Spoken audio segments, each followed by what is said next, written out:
Thank you, Ms. Davids. I recognize the gentleman from Minnesota, Mr. Stauber, for 5 minutes. Thank you very much, Mr. Chair. Administrator Whitaker, thanks for being with us and congratulations. Thank you. Mr. Whitaker, how many positions are there at the FAA? How many positions? Well, we have 45,000 employees. 45. And what percentage of those positions are filled? I don't have an exact position number for you. Is the COVID emergency over?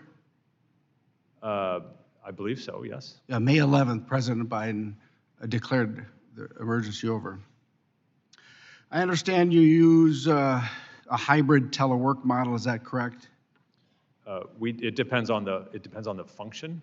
So obviously our controllers are all on the job, but other employees are still in a hybrid situation. How many days a week do the employees have to show up in a 2-week work period? The policy, again, it depends on the employee, but and the job description, but the baseline is 4 days. Yeah, so 4 days, your employees have to, in a 2-week period, show up 4 days. What if our air traffic controllers only showed up 4 days in their work week? Would it affect commercial, general aviation? Well, as I mentioned, they show up every day for their jobs. I understand that. What I'm trying to get at is, what if our controllers just showed up 4 out of a 2-week work period, 4 days? Would that interrupt our work? Well, they can't control traffic from home. I understand that. Certainly would. You know what I'm getting at. If they only showed up, would it be a problem for our airports and general aviation, commercial aviation across our country? Yes or no? Of course. How do you track employee accessibility and productivity in this hybrid model? It's up to individual managers to manage their workforce to meet the needs of their mission.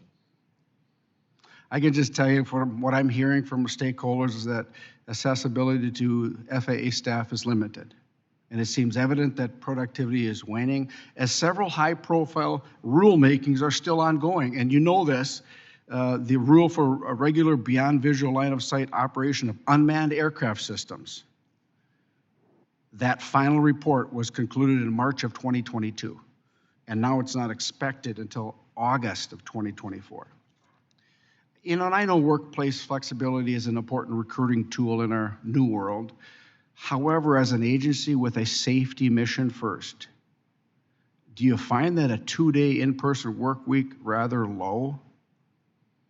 Again, it depends on the job position. So many of our employees, not only controllers, but inspectors need to be in place, but others, it may work for working remotely. So I think it depends on the position.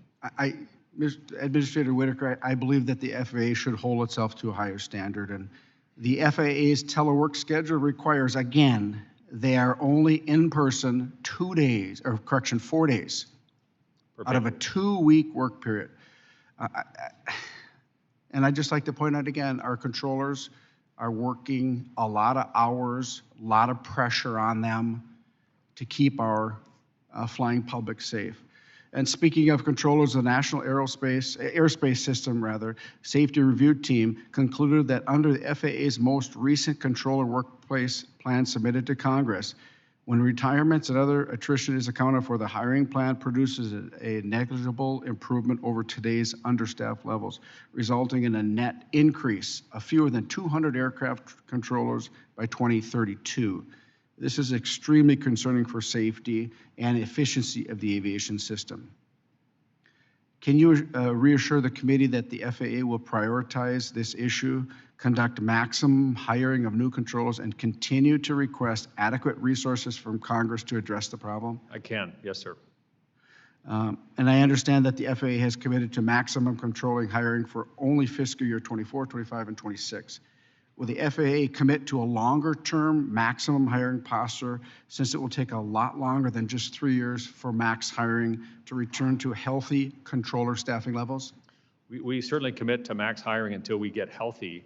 What we've done is there are competing staffing models at play. So we've commissioned the Transportation Research Board to review those models. So within 3 years, we'll have a new model in place, and I will set those goals. Thank you. Last question. Will you prioritize and support general aviation like you do commercial? And will you support rural airport investment in infrastructure. Absolutely. Thank you, and again, congratulations. Thanks.